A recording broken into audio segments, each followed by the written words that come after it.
سلام، امیدوارم که حالتون خوب باشه. توی این ویدیو میخوایم این بوکمارک خوشگل رو با همدیگه ببافیم که من برای بافت این بوکمارک از نخ غزال بیبی کتان استفاده کردم که اینم مشخصات نخ هست همطور که میبینید و ضخامت نخ هم که به این صورته و قلاب شماره 2.5 میلیمتر. نکته خاصی نداره، بریم که با هم دیگه ببافیمش. برای شروع اول نخمون رو گره میزنیم و روی قلابمون سر میندازیم و شروع کنیم به زنجیره زدن و 16 تا زنجیره میزنیم به این شکل. 16 تا زنجیره رو زدم و حواستون باشه که اینجا توی این قسمت که اول رج هست زنجیراتون رو یکم شلتر ببافیم که بافتتون راحت تر بشه. برای بافت درجه 1 ما میخوایم بافت رو از این پایه دوم شروع کنیم. پایه اول رو رها میکنیم از بافت پایه دوم و اینو میاریم طرف پشت بافت و بافت رو میخوایم داخل این حلقه های پشتی ببافیم. قلاب میاریم داخل این حلقه پشتی، نخ میگیریم و پایه کوتاه میبافیم.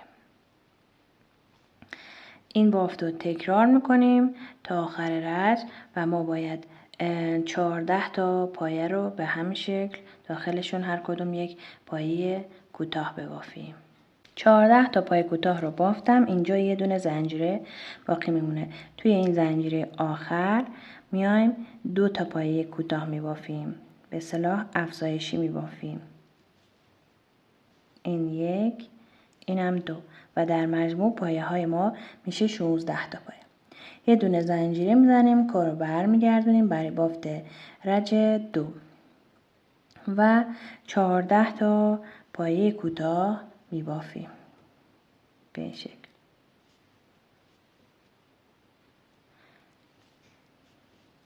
چهارده تا پایه کوتاه رو که بافتم، این 2 تا پایه آخر رو کاهش میدم، یعنی داخل پایه اول میرم نخ میگیرم میام بیرون، داخل پایه دوم نخ میگیرم میارم بیرون. حالا 3 تا حلقه روی قلاب دارم، 3 تا رو با هم یکی میکنم و اینجا یک پایه بافته میشه. پایین رج ما 15 تا پایه داریم. دوباره زنجیره میزنیم، کارو برمیگردونیم برای بافت رج 3.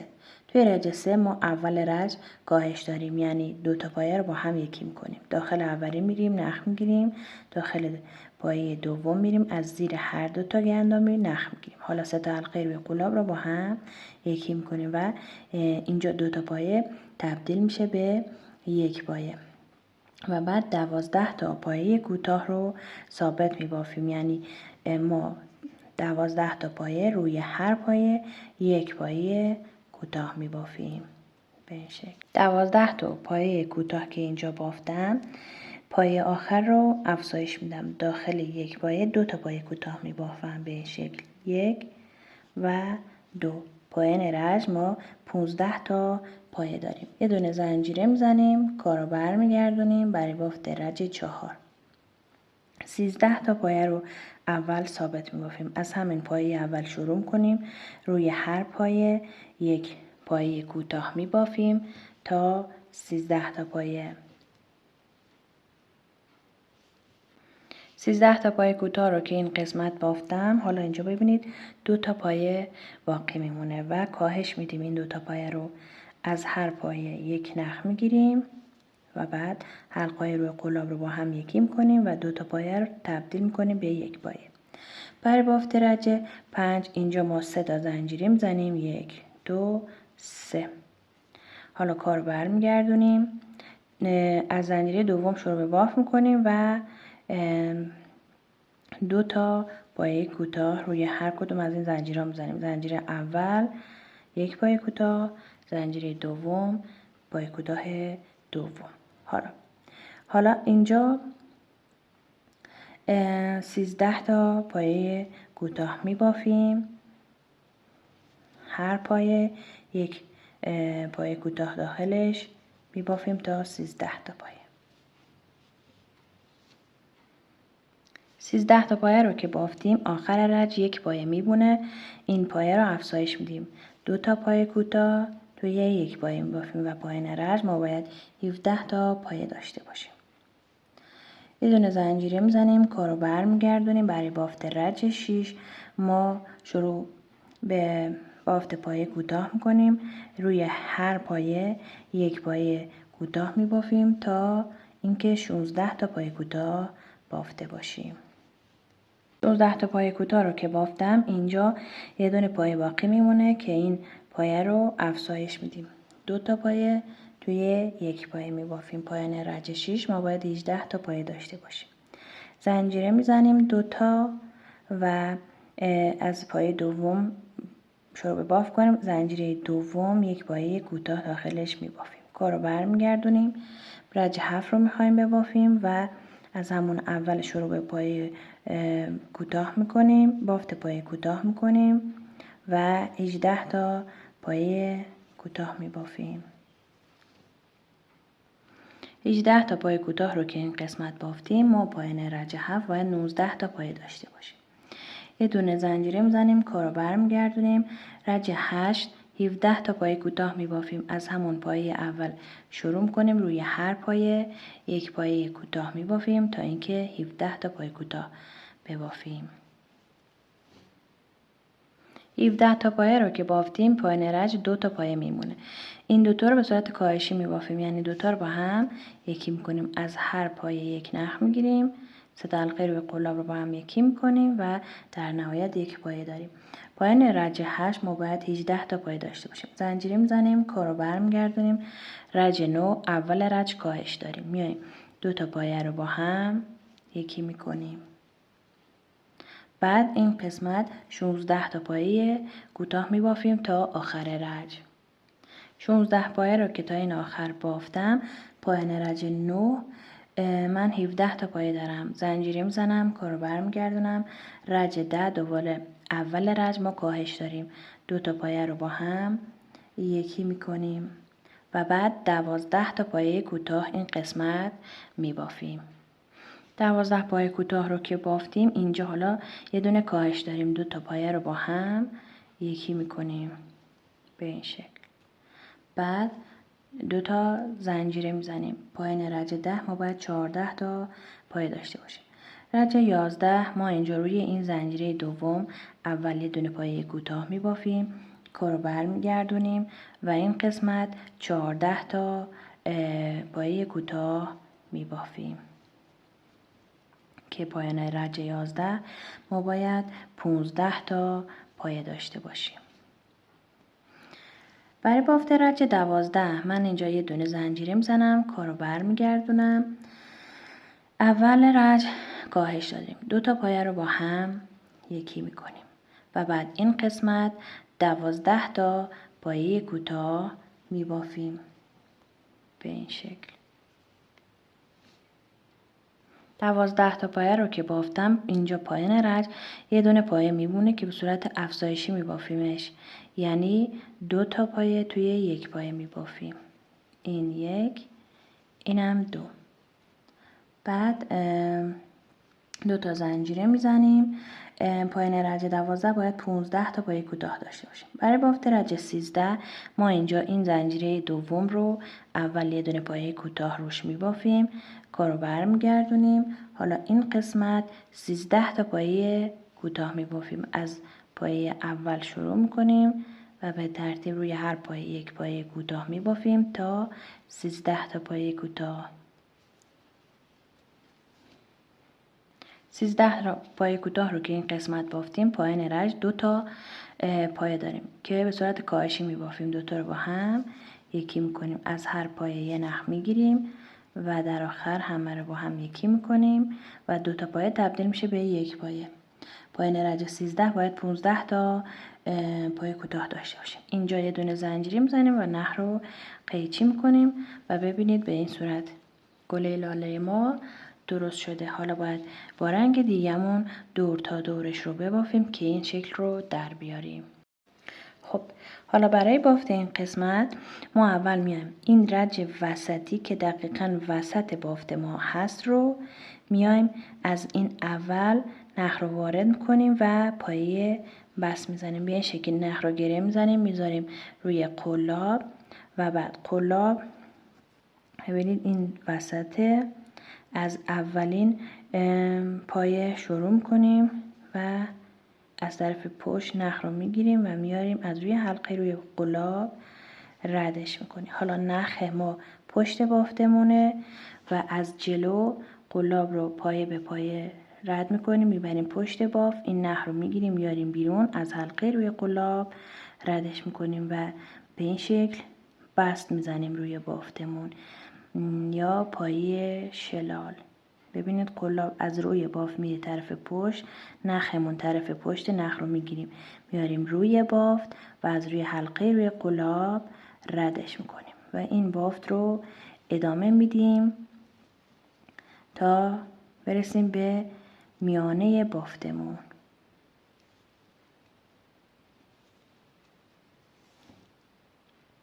تا اینجا که بافتیم، حالا از اینجا راهمون رو کج میکنیم تا برسیم به این گوشه به این شکل.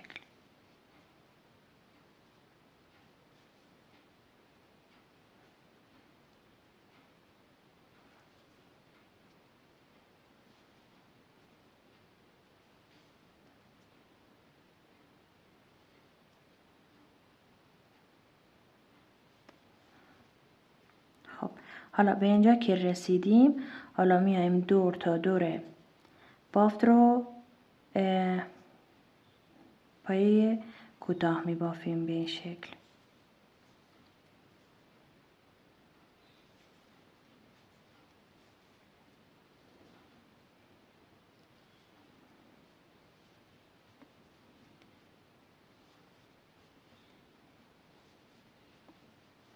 این پایه کوتاه رو ادامه میدیم تا برسیم به این سر گلمون و از اینجا راه رو کج میکنیم یا میرسیم به این وسط بافت. خب ببینید اینجا دور تا دور رو بافتم تا رسیدم به این سر بافت و حالا اینجا دوباره پایه شلال یا بست میزنم برسم به وسط بافتم. خب تا اینجا که بافت رو انجام دادیم، حالا میایم داخل این گندمی و نخ میگیریم میاریم از روی حلقه روی قلاب ردش میکنیم. این نخ رو قیچی میکنیم و از داخل این حلقه ترش میاریم، از همون جایی که اومده میبریمش به پشت بافت به این شکل و حالا این قسمت رو دوباره جدا پایه کوتاه میبافیم. ببینید از این سمت میایم نخ رو سر میندازیم، اول بست میزنیم، بعد همین جایی یه دونه زنجیره میزنیم، همین جایی که بست زدیم پایه کوتاه یه دونه میبافیم و به ترتیب پایه کوتاه میبافیم تا برسیم به لبه بافت. اینجا که سر وسط هست 3 تا پایه کوتاه میبافیم و بعد دوباره این سمت بافت پایه کوتاه رو ادامه میدیم.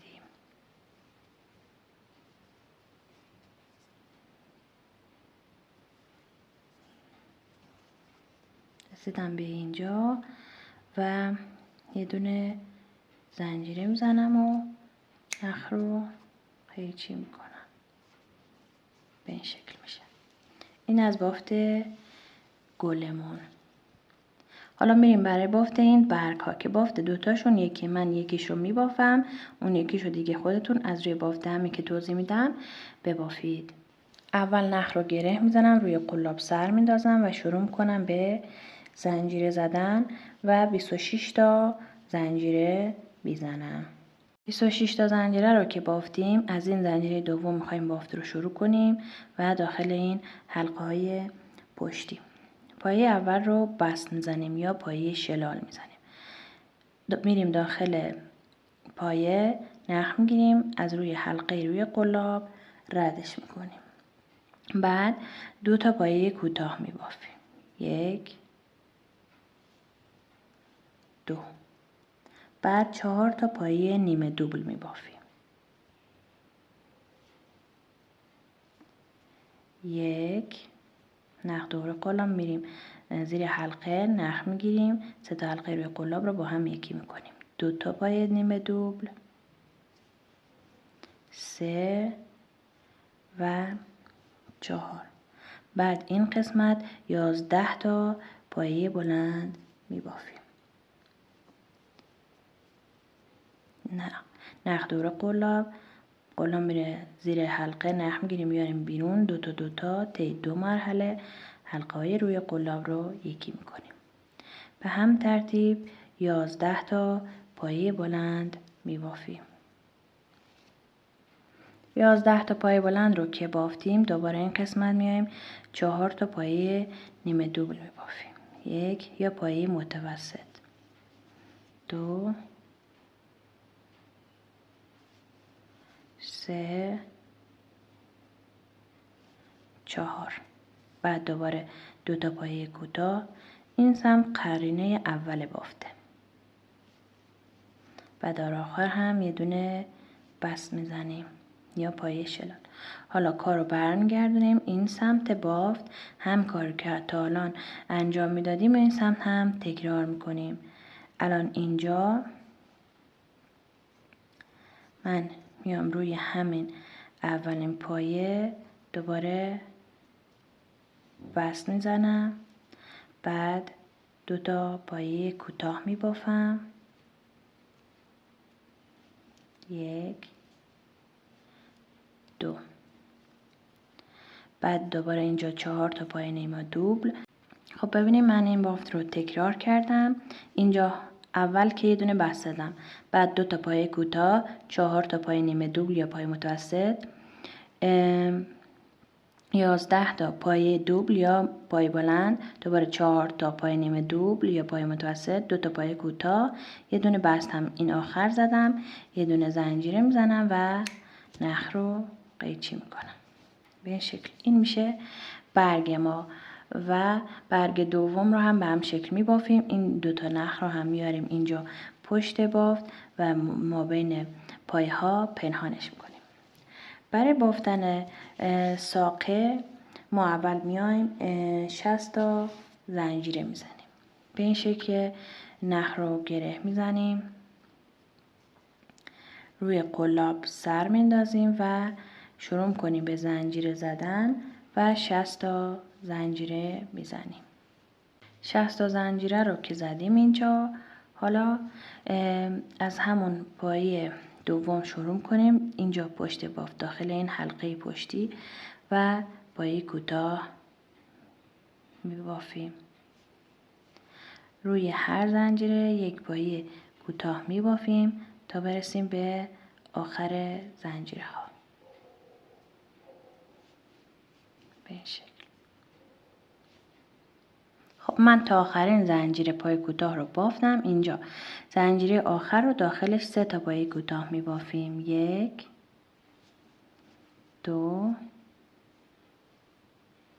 و 3 و بعد میایم این طرف بافت و دوباره روی هر پایه یک پایه کوتاه می بافیم تا برسیم به پایان رج.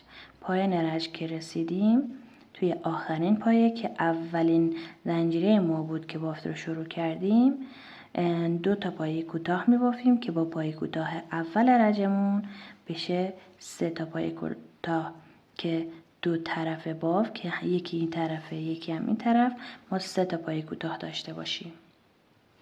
خب ببینید رسیدم به آخرین پایه که اول روش رج توش یک پایه بافته بودم و الان اینجا 2 تا پایه می بافم و میام توی اولین پایه رج بست میزنم، یه دونه زنجیره میزنم و نخ رو قطع میکنم و ببینید اینم ساقه گلمون. حالا میایم اینا رو به هم بست میکنیم. 2 تا برگ رو که بافتیم، یکیش رو به این شکل اینجا وصل میکنیم به گل، یکیش رو اینجا وصل میکنیم به ساقه و برگ دوم رو پایین تر از این برگ به روی ساقه وصل کنیم. حالا برای وصل کردن شما هم میتونید دوغ بزنید که من الان اینجا دوغ زدم و هم میتونید چسب بزنید.